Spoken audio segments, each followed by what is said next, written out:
वृद्ध और युवक की क्या अंतर है इस विषय में? देखिए, मैं गया था, गोष्ठी थी युवक समाज की, तो मैंने वहां पर बताया था कि युवक और वृद्ध में शरीर को देखकर तुम कल्पना नहीं करना। भगवान कृष्ण 90 वर्ष के थे जब महाभारत का युद्ध हुआ था। जान दो भगवान कृष्ण की आयु जानो कितनी थी? 90 वर्ष की। हाँ, सारा तो भगवान की आयु 126 वर्ष रही और महाभारत के पश्चात 36 वर्ष तक युधिष्ठिर ने राज्य किया। और युधिष्ठिर ने राज्य उस दिन छोड़ा जिन दिन उनको पता चला कि भगवान अब स्वधाम से हार गए। अर्जुन से पता चला 36वें वर्ष। तो 36 वर्ष 126 में से घटा दो, कितना हुआ? 90। तो 90 वर्ष की आयु में महाभारत युद्ध लड़ा गया। अब आप 90 वर्ष के व्यक्ति को जवान समझते हैं या बूढ़ा?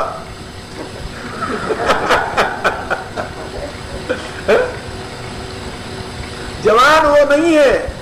उसी युद्ध में 16 वर्ष का अभिमन्यु भी तो लड़ा था। क्या अभिमन्यु से कम साहस था कृष्ण में या अर्जुन में? नहीं। बूढ़े और जवान की यह स्थिति नहीं है। बूढ़े और जवान की केवल इतनी स्थिति है कि जो केवल अतीत की उपलब्धियों के आधार पर ही जीना चाहता है, उसी को पकड़े हुए है, वो वृद्ध है। चाहे शरीर से कितना जवान क्यों न हो, वो वृद्ध है। उससे कोई आशा नहीं करना कि ये कुछ करके बताएगा आपको, नहीं। लेकिन जो अतीत की उपलब्धियों की विशिष्टता को संभालते हुए भविष्य के निर्माण में प्रवृत्त है, वो युवा है, वो जवान है। अब आप किसमें, किस श्रेणी में अपने आप को रखना चाहते हैं? और जो ये सोचता है कि हमें अतीत और भविष्य से क्या लेना, हम तो वर्तमान में ही जिएंगे, उसको आप क्या कहेंगे भाई? उसके लिए कोई नाम आप लोग ढूंढ लें, हमारे पास कोई नाम नहीं।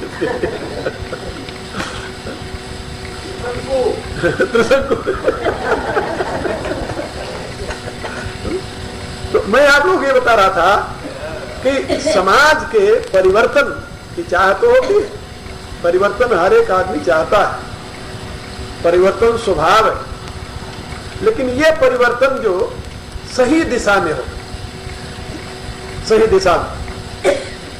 फटे पुराने वस्त्र को फेंक देना उचित नहीं है जब तक कि कोई नया वस्त्र न मिल जाए। फेंक दोगे तो नंगे हो जाओगे, फायदा क्या होगा? इसलिए, और एक फटा पुराना छोड़कर दूसरा फटा पुराना पहन ले तो ये उससे भी डूब गया। एक लड़का ब्राह्मणों का, हरियाणा का था, तो बाप कट्टर आर्य समाजी था। कट्टर आर्य समाजी जिसे कहते हैं, आर्य समाज प्रेसिडेंट भी था वो। और उसका लड़का तो घर में रोज सुना करता था कि ये कृष्ण भगवान नहीं, ये तो वो है, और निंदा भी जैसे करते हैं लोग, नाचते गाते ये वो दुनिया भर। राम के विषय में भी कोई नहीं, ये तो मनुष्य थे, ऐसे संस्कार उसके पढ़ते गए, सुनता रहा। अब जब 11वीं पढ़ने लगा वो हायर सेकेंडरी में, तो उसकी चाह आई कि आखिर शांति के लिए कोई स्थान चाहिए। अब वो जो रोज स्वाहा स्वाहा घर में होता था उससे उब गया कि स्वाहा स्वाहा सवेरे कर दिए, स्वाहा एक माला गायत्री जब तो स्वाहा कर दिया, दिन भर क्या करें? अच्छा, चरित्र कोई था नहीं, वेद पढ़ो तो वेद पढ़े तो बेचारे समझ में नहीं आवे वेद में क्या लिखा हुआ है। आदमी हृदय था, नहीं भाव था लड़का, वो घर से चल दिया, छोड़ दिया। तो सोचने लगा कि हम चलेंगे, सही में सत्य की तलाश करेंगे। कुछ महात्माओं के यहाँ गया तो वहां वो जो घर के संस्कार थे उसी प्रकार से बात करता था, तो महात्मा बिगड़ जाते थे, गुस्से में आ गए। जहां किसी महात्मा सनातनी से कह दो कि राम तो एक मनुष्य, वो बिगड़ जाएगा, तुरंत समझाने की कोशिश नहीं करेगा। वो बेचारा फेडअप हो गया। तो दिल्ली में परेशान होकर घूम रहा था, पहले हरिद्वार गया, इधर उधर गया, तो उसको एक मिल गया ईसाई पादरी मिला, तो उससे बातचीत करने लगा। तो उसने ईसाई पादरी ने कहा कि तुम किसकी तलाश करो? कहा सत्य में मैं तो भगवान की तलाश कर रहा हूं। भगवान तो हमारे पास है, तुम मेरे पास आओ, हम तुम्हें भगवान को बताएंगे। कहा भगवान कौन है? तो ले गया चर्च में, कहता मेरे पास रहो, मैं अपने भगवान को दिखाऊंगा, बताऊंगा। अब भगवान कौन है? कहा यीशु। प्रभु यीशु। अब वो था तो हृदय प्रधान, अब उसको समझाने लगा और धीरे धीरे वो लड़का जो था उसके हुआ और क्रिश्चियन बन गया। क्रिश्चियन बनने के बाद अब वो हायर सेकेंडरी किया हुआ था, वहां से उसको पढ़ाने लगा, बीए कराया, उसके बाद में एमए किया। इंग्लिश में एमए करने के बाद पूना में उनका केंद्र है ईसाइयों का, 4 वर्ष जहां वो धर्म प्रशिक्षण देते हैं ईसाई धर्म का। तो वहां पर 4 वर्ष उसे वहां रखा, 4 वर्ष वहां रख करके अब उसे जब वो परफेक्ट हो गया पूरा, तो उसको हेड पृष्ठ बनाकर चंडीगढ़ भेज दिया। वो वहां से आ गया चंडीगढ़। चंडीगढ़ आया जब, तो उन दिनों मैं अपने आश्रम में, मेरा आश्रम वही छोटा सा था जहां झोपड़े में हम लोग रहते थे। तो एक दिन वो, अब वहां का हेड पृष्ठ था वो, और उसके साथ 10-15 नर्स, जो नंस होती है, नंस सिस्टर्स जिसे कहते हैं, ये थी, और 8-10 फादर जो बनते हैं लड़के, ये थे। इन सब के साथ वो चंडीगढ़ से पिंजौर गार्डन दिखाने को ले जा रहा था। तो रास्ते में बस पर आ रहा था, तो ये विश्व भारती जी और हमारे शिष्य श्रीदेव, वो दोनों खड़े थे सड़क के ऊपर, सड़क पर खड़े थे आश्रम जाने के लिए बस के इंतजार में। अब संयोग देखिए, वो आगे बैठा हुआ था, उसने उससे कहा ड्राइवर से रोको, इसलिए नहीं कि महात्मा है इनके प्रति कोई श्रद्धा है ना, उसको ये सूझा कि महात्मा इनको बैठाएंगे, इनका मजाक करेंगे। अब इनको और श्रीदेव को उसने बैठा लिया। जब बैठा लिया तो अब चर्चा शुरू हो गई, आप लोग महात्मा क्यों बन गए? तो ये लोग अपनी बातें खैर बताने लगे। तो वो श्रीदेव को पकड़ा लड़के और उसको करने लगे, आपने भगवान को देखा? तो श्रीदेव ने कहा कि भाई मैंने तो भगवान को नहीं देखा है। तो फिर महात्मा क्यों बन गए? कहा मैं गुरु में आस्था करके बन गया। कहा क्या आपके गुरु को ने भगवान को देखा? कहा मेरे गुरु ने भगवान को देखा है। कहा क्या आपके गुरु हमें भगवान दिखा सकते? कहा जरूर दिखाएंगे। और कहा यदि भगवान नहीं दिखाए तो? कहा नहीं दिखाए तो? कहा यदि आपके गुरु हमें भगवान दिखा दे तो हम आपके गुरु के फॉलोअर बन जाएंगे, और यदि आपके गुरु भगवान नहीं दिखाए तो आप मेरे फॉलोअर बन जाओगे। उसने कहा गुरु। कहता फिर तो चलो। कहा आपके गुरु जी कहाँ रहते? कहा ही रहते। अभी बात करते करते पिंजौर के पास पहुंच गए लोग बस में। अब देखो उसका संस्कार। तो उसने कहा कि ये पक्का है? पक्का है। तो उसने सोचा कि चलो एक मूर्ख मिला, इसको पकड़ेंगे, इसको तो ले जाएंगे। उतर गया। कहता अच्छा।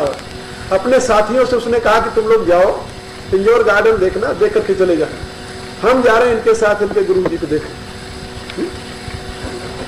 ये उतर करके उसके साथ इन लोगों के साथ चला आश्रम में। आश्रम में आया तो उन दिनों मैं साधना में था, जैसे यहाँ बैठता था तो सायंकाल को 1 घंटे के लिए मैं निकलता था बाहर 6 से 7। तो आया तो वहां पहुंचा तो गुरु जी कहा था, गुरु जी शाम को निकलेंगे। अच्छा, शाम को 6 बजे जब मैं निकला बाहर तो ये सब आए प्रणाम करने के लिए, आश्रम में जो रहते थे वो भी देखा आदमी खड़ा हुआ है, तो उसने भी नमस्कार किया। तो मैंने इशारा किया, बैठ गया। तो बैठ करके अब वो चाहे कि मेरे से बात करे, तो मैंने उसे इशारा किया, शांत हो जा। बोला तो जाता नहीं था। तो बाहर निकले तो बहुत देर तक तो देखता रहा। फिर मेरे पास आया, हम आपसे बात करना चाहते हैं। कहते तो क्या बात करनी? बताया कि मैं यहाँ पर हेड पृष्ठ हूँ। कहाँ पर? कहा 23 सेक्टर। अच्छा, फिर तुम चाहते क्या हो? कहा मेरे कुछ प्रश्न है, आप उत्तर दे सकते हैं? कहा जानता हूँगा, जरूर उत्तर दूंगा, क्यों नहीं दूंगा। तो कहने लगा पहले तो आप मेरी कहानी समझ लें कि मैं क्रिश्चियन हूँ और यहाँ पर हम हेड पृष्ठ हैं और हम ये करते हैं वो करते हैं। उनका तो मैं तुम्हें देखते ही जान गया कि तुम क्या, तुम्हारे प्रश्न क्या आप हमें भगवान को दिखा सकते हो? हाँ बेटा जरूर दिखा सकता हूँ। आपने भगवान को देखा? जरूर देखा, एक बार नहीं अनेकों बार देखा, रोज देखता हूँ। मैं तो अभी भगवान को देख रहा हूँ। अब कहाँ देख रहे हो? कहा तेरे अंदर। तो ऐसे नहीं, हमें तो ऐसे भगवान दिखा सकते हो आप, जैसे आप मुझे देख रहे हो, मैं आपको देख रहा हूं, बिल्कुल ऐसे दिखा सकता हूं। तो हमें क्या करना पड़ेगा? हमका तो साधना करनी पड़ेगी। का ऐसे साधना जैसे आप करते हो, हमका नहीं, इतनी कठोर करने की क्या जरूरत है?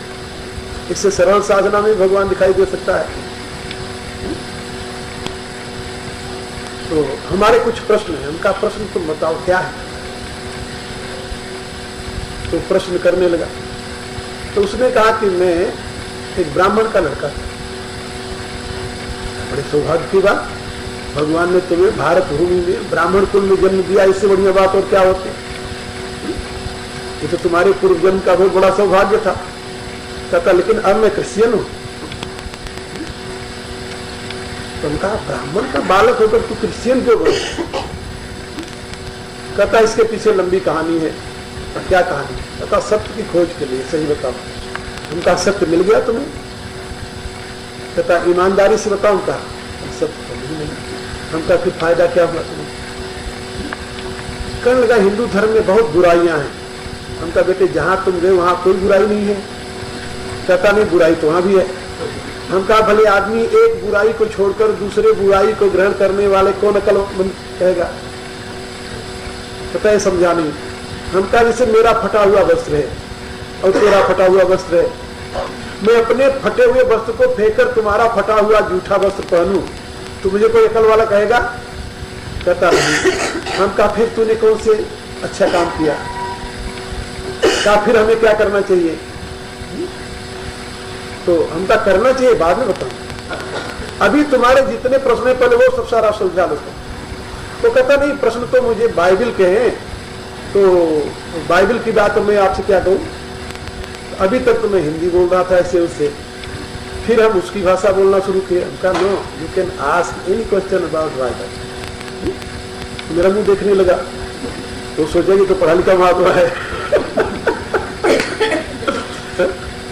कहता है तो do you know about Bible? उनका ये I am living in America my boy and I am teaching Bible there.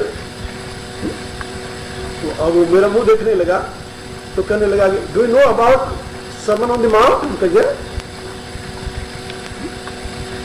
What do you want to know about that? तो अब उसके क्वेश्चन सब शुरू हो गए बाइबल के, और इतने में 5 मिनट रह गया मेरा 7 बजने में। उनका my boy now time become work. कहता फिर मेरा प्रश्न तो रह गया, हमका फिर यहाँ रहो, कल शाम को फिर 1 घंटे के लिए मिलेंगे। तो कहता नहीं, मुझे तो जरूर जाना। हमका तुम्हें यदि जाना है तो जाओ, तुम्हें यदि समाधान करना है तो रहो। इतना क्या करके मैं अंदर चला गया। 7 बज गया था। अब वो सोचने लगा कि हमें जाना चाहिए, कराना चाहिए मंत्र। आखिर वो लड़का रह गया, नहीं गया। देखिए सभी, दूसरे दिन फिर मैं निकला, देखा तो खड़ा था। मैंने कहा उनका कहिए दोस्त? कहता दोस्त नहीं। उनका फिर क्या? कहता मैं तो जिज्ञासु हूं। उनका बहुत अच्छी बात है। उनका बताओ क्या चाहते हो? कहता वही मेरे प्रश्न। हमका तो बैठ जा, आज पूरा घंटा लगाऊंगा तेरे बड़ो। अब उसके बाद समझ में आई कि मैंने गलती। वो लड़का कहने लगा अच्छा अब मेरा क्या बनेगा? हमका तुम्हारा क्या बनना है? तुम्हें जब रुचि हो हमें सत्य को जानना है तब तुम चलकर मेरे पास आ जाओ। बस चला गया। तो उन दिनों उसका आंदोलन चलता था, उसको रुपए मिलते थे करोड़ों की तादाद में विदेश से, और वो क्रिश्चियन बनाता था जगह जगह जाकर के। तो जींद में क्रिश्चियन बनाने का 400 हिंदुओं को क्रिश्चियन बनाने का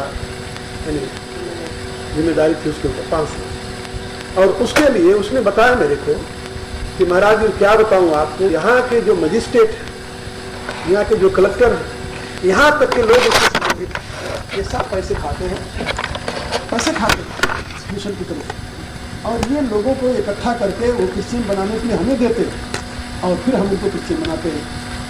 उसको जीत मिली थी, पैसे बहुत मांगते थे। तो वहाँ से गया और वहाँ का भीड़ में जो मजिस्ट्रेट था जिसके बाद वो लगाया गया, उसने सारे इकट्ठे किए 500 क्रिश्चियन बनाने के लिए। जब तक हुआ सवेरे बपतिस्मा देना था, सायंकाल को जब सोया वो तो अचानक उठ कर बैठ गया। तो उसने ये देखा कि मैं उसके पास खड़ा हो गया और पूछ रहा हूँ क्यों भाई प्रताप क्या कर रहा है? उठता है कहते हुए मैं कुछ नहीं कर रहा, आँख खोला देखा तो नहीं है। फिर सो गया, फिर उसने देखा। तो स्वामी जी आकर मुझसे पूछा क्यों प्रताप ये क्या कर रहा है? दोबारा उसको ये दिखाई दिया तो उसने कहा कि ये सपना नहीं है, ये सही वो स्वामी है। और सही में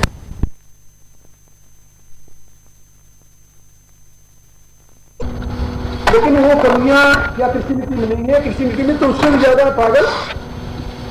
और अब उसको समझ में आने लगी। मैंने उससे कहा अंता कि तुम्हें हिंदू धर्म का बहुत कम महात्मा मिलेंगे। महात्मा जो विद्वान है उनको ब्रह्म ज्ञान है कि नहीं है, लेकिन सदाचारी तो है। कहा ये तो है। हम कहा तुम्हें एक पादरी बता दो जो तुम्हारे यहां सदाचार का पालन करता। मांस खाते हैं सारे, मदिरा पीते हैं सारे, और नंस एक नहीं 10, 20, 15 रहती उनके साथ। और क्या नहीं करते हो? तुम्हें पता कथा, मैं सब जानता हूं। उनका मूर्ख फिर क्या मिला तुम्हें? अब उसको लगा कि मैं तो बड़ा अन्याय कर रहा हूं। और आधी रात में बैठे वहां से उसने जीप उठाई और वहां से चला दौड़ा। जींद से आकर के वो चंडीगढ़ पहुंचा। चंडीगढ़ आकर के उसने जीप तो चर्च में छोड़ी और वहां से पहुंच गया वो 23 सेक्टर मंदिर में गया। तो वहां पर तुमसे कहा कि रात में मुझे यहाँ विश्राम करने दो। कहा तुम कौन हो? कहा मैं ईसाई हूं। तो बिगड़ गए, हटे यहां से। ईसाई यहाँ मंदिर में कैसे आएगा? धक्का लगा से। अब वो सोचने लगा कि एक तो महात्मा वो भी सनातन धर्मी है, जिनके यहाँ मैं 2 दिन रह करके आया, कितने प्यार से रखे मुझे, और एक भी सनातन धर्म है। अब वो तुलना करने लगे। उसने कहा कि अब तक जहां महात्माओं के यहाँ मैं जाता रहा वो इस संप्रदाय के सनातनी थे, उस संप्रदाय के नहीं थे। ऐसे सनातनी थे। लेकिन वहां से वो सवेरा होते, मेरा व्रत पूरा हो चुका था, तब मैं बाहर था उन्होंने सवेरे 6 बजे मैं घूम रहा था, ऐसे बाहर देखा तो दौड़ा आया और गिर गया आश्रम। दौड़कर मैंने उठाया उसे। अरे उनका प्रताप, अरे उसके पहले का नाम प्रताप था तो मैं उसे प्रताप ही कहता था। अरे उनका पंडित प्रताप, तू यहाँ कैसे? रोने लगा पांव पकड़ करके, गुरु जी मैं आपकी शरण। कहां से आ रहे हो? कहता ये कहानी बाद में बताऊं, पहले आप कहो कि मैंने शरण में लिया। हम कहा क्या चाहते तुम? मेरी शुद्धि कर दो। अरे हम कहा शुद्धि? तू अशुद्ध कहां हुआ पागल? कहता जैसे शुद्धि करते हैं यज्ञ करा के। हम कहा हमारे यहाँ कोई अशुद्ध हुआ ही नहीं। हमारे यहाँ तो एक राम नाम ले लो तो अनंत जन्मों के पाप नष्ट हो जाते हैं। एक तुलसी का पत्ता मुंह में डाल लो तो अनंत जन्मों का पाप नष्ट हो जाता है। गंगा की एक बूंद मुंह में चला जाए तो अनंत पाप नष्ट हो जाता है। तूने कौन सा पाप किया भले आदमी? कहता फिर क्या, तू तो पवित्र है। कहता फिर हमें क्या करना होगा? हम कहा भी बताते हैं तुम्हें। मैंने इन लोगों से कहा, हम कहा मेरी लंगोटी ले और पढ़ना एडवांस उसे। हम कहा तुम स्नान करके आओ। स्नान करके आया, वही उसको संन्यास की दीक्षा दी। संन्यास की दीक्षा देकर उसका नाम रखा विज्ञान देव। विज्ञान। अब वो मेरे पास रहने लगा। जगह जगह जहां मैं जाता मेरे साथ जाता। पढ़ा लिखा अच्छा योग्य लड़का था, यंग था। एक दिन मेरे पास आया, कहने लगा गुरु जी मुझे बड़ी ग्लानि। कहा ग्लानि क्या होती बेटे?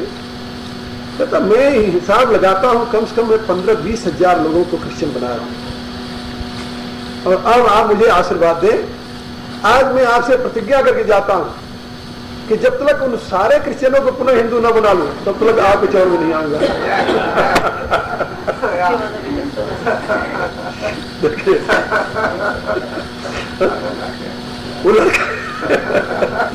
तो मैंने उससे पूछा आप कहाँ क्रिश्चियन बना? कहता बीकानेर, कहा राजस्थान में मेरी कर्मभूमि थी। अब हमें वहां से बदली करके इन्होंने चंडीगढ़ भेजा था, पंजाब के लिए, हरियाणा के लिए। हरियाणा में क्रिश्चियन बनाने का मैं राजस्थान में करीब 15-20 हजार लोगों को क्रिश्चियन बनाया। अब हमें भेजिए, हम वहीं जा रहे हैं। जब तक उनको पुनः हिंदू नहीं बनाएंगे तब तक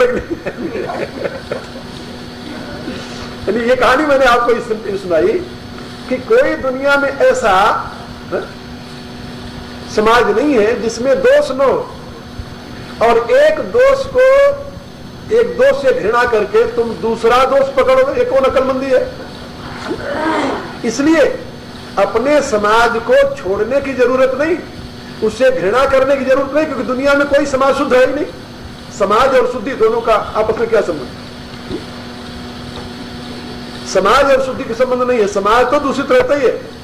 तुलसीदास जी ने एक दुआ लिखा है और उन्होंने कहा कि जो इन चारों बातों में आस्था रखते हैं वो मूर्ख हैं और उनका सिर्फ व्यर्थ होता है। तो चार बातें क्या बताई उन्होंने? जग प्रबोध, जो सोचता है सारी दुनिया को मैं प्रबुद्ध बना दूंगा, ब्रह्मज्ञानी बना दूंगा, और उससे बड़ा मूर्ख कौन होगा? अरे सारी दुनिया में भगवान भी नहीं ब्रह्मज्ञानी बनाया, तू कहां से बनाएगा? जग प्रबोध कुल शोध, मन को निरोध और जन शोध, करई ते फोकट पची मरई सपने सुख न सुबोध। उनको सुबोध नहीं है, वो ज्ञानी नहीं है, अज्ञानी है, और सुख में भी उनको सुख नहीं मिलने वाला। तो सारी दुनिया को कोई पवित्र नहीं बना सकता, सारी दुनिया कोई प्रबुद्ध नहीं बना सकता, सारी दुनिया अच्छी नहीं हो सकती। अच्छे बुरे तो हर एक समाज में, इसलिए तुम जिस समाज में हो उस समाज को उत्तम बनाने की कोशिश करो। उस समाज में जो बाधक तत्व है उनका निराकरण करो, और जो उपयोगी तत्व है उसको आगे बढ़ाओ। यदि ये दो काम तुम करते हो तो मेरे विचार से तुम्हारे ऐसा समाज सेवक दूसरा नहीं है। और यदि ये काम तुम नहीं करते फिर तुम समाज सेवक तो नहीं बन सकते, प्रभु के कृपा भाजन नहीं बन सकते। तो प्रभु के कृपा भाजन बनने के लिए इस प्रकार के संकल्प की जरूरत है।